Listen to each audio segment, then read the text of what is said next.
Muy buenas tardes. Sean todos bienvenidos a su canal El Sentir de la Justicia. Y precisamente el día de hoy nos encontramos hablando de un tema relevante para todos los estudiantes del derecho y juristas, precisamente al referirnos al por qué estudiar la disciplina jurídica. El estudiar la disciplina jurídica me remonta a mis inicios con 15 años de experiencia ya en el sector docente de la licenciatura en Derecho.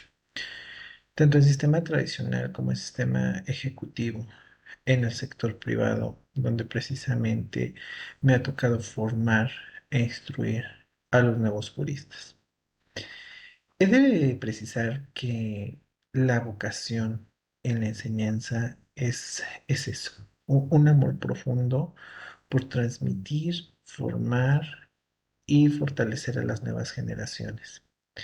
Es por ello de relevancia y trascendencia para un docente el hecho de que pueda transmitir sus conocimientos teóricos y experiencia a todos aquellos alumnos que se forman y que se inician en esta carrera.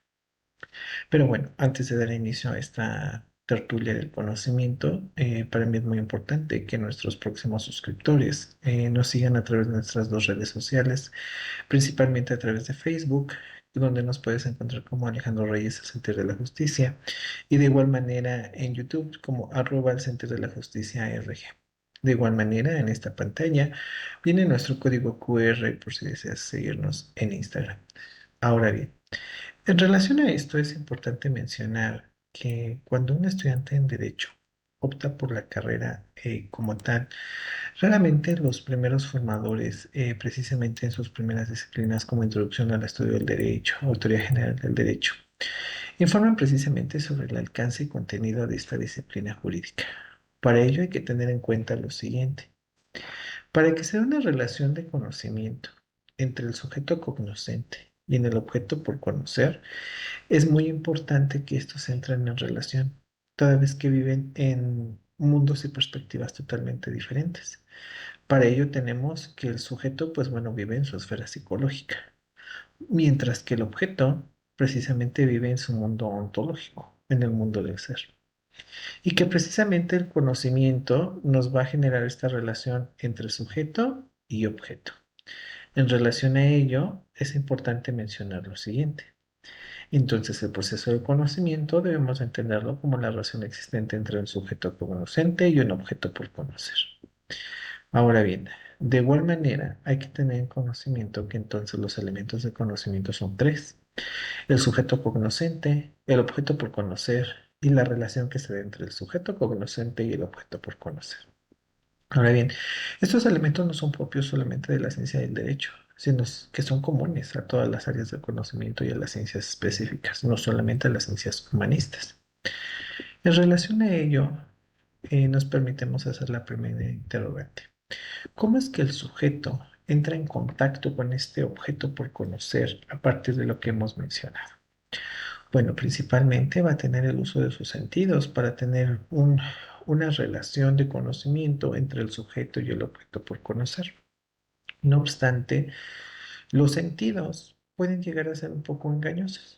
Ello con motivo de que los cinco sentidos que se visualizan en pantalla, tanto el oído, el gusto, el tacto, el olfato y la vista, pueden llegar a variar dependiendo de cada uno de los sujetos que realice la observación o entre en contacto con el objeto a conocer.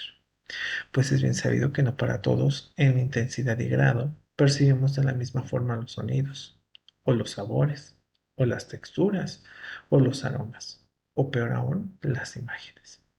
Por lo tanto, ello no puede servir como un elemento objetivo para poder entrar en relación con el objeto a conocer. Por ello debemos de valernos de herramientas objetivas que nos permitan tener un conocimiento que pueda ser universal a todos los sujetos cognoscentes. Entre ellos, tenemos la razón. Ello con independencia de que algunos filósofos se han concentrado precisamente en determinar si el conocimiento se origina primariamente en la razón o en la experiencia. No obstante lo anterior, nosotros dejaremos para otra tertulia esta relación entre si el conocimiento proviene primero de la razón o proviene primero de la experiencia. Por lo tanto, entonces podemos concluir que el sujeto cognoscente cuenta con sus sentidos y su razón para ponerse en contacto con el objeto a conocer. Ello a través de una relación lógica, precisamente con la finalidad de conocer.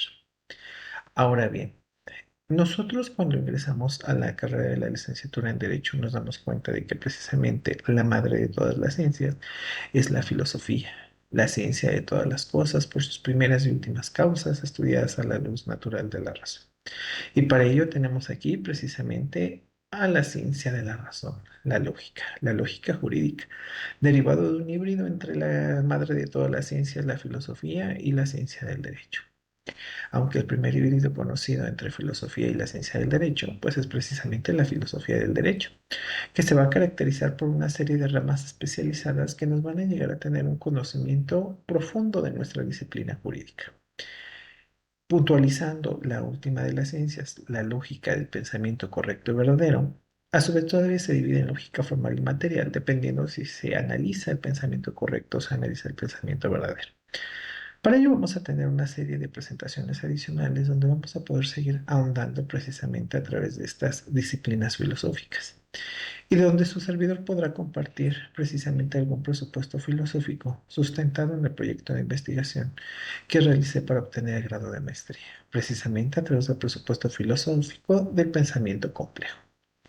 En relación a ello, podremos hablar hasta este momento de determinadas subdisciplinas o disciplinas especializadas de la filosofía del derecho, que nos van a ayudar a tener un contacto más cercano con esta disciplina. Entre ellos contamos con la axiología jurídica, disciplina especializada de la ciencia del derecho por cuanto hace al análisis de los valores profesionales del jurista. La ética jurídica, que precisamente va a ponderar esa moral en un tiempo y un lugar determinado. La ontología jurídica como esa ciencia del ser y la deontología jurídica como esa ciencia del deber ser.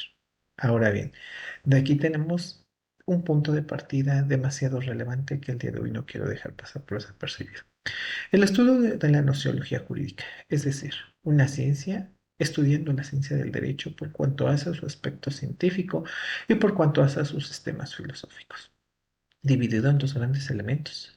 La ciencia del ser, es decir, la ciencia que estudia la ciencia del derecho en su primer apartado de epistemología jurídica y en su segundo apartado como teoría del conocimiento. Con esta disciplina nosotros hemos entrado en contacto la mayor parte de nuestra licenciatura. No obstante, a veces el hecho de que los docentes no nos indiquen precisamente esta relación práctica y teórica de estas disciplinas filosóficas con el cuerpo teórico y normativo que estamos recibiendo en nuestra formación, impide que nosotros tengamos una relación directa. Pero así es. Es una ciencia encargada de estudiar a la ciencia del derecho, por cuanto hace a su propia esencia, por cuanto hace a sus propios fines y por cuanto hace a sus problemas filosóficos. Ahora bien, hablando de problemas filosóficos, problemas de conocimiento de la ciencia jurídica, es decir, nociología jurídica.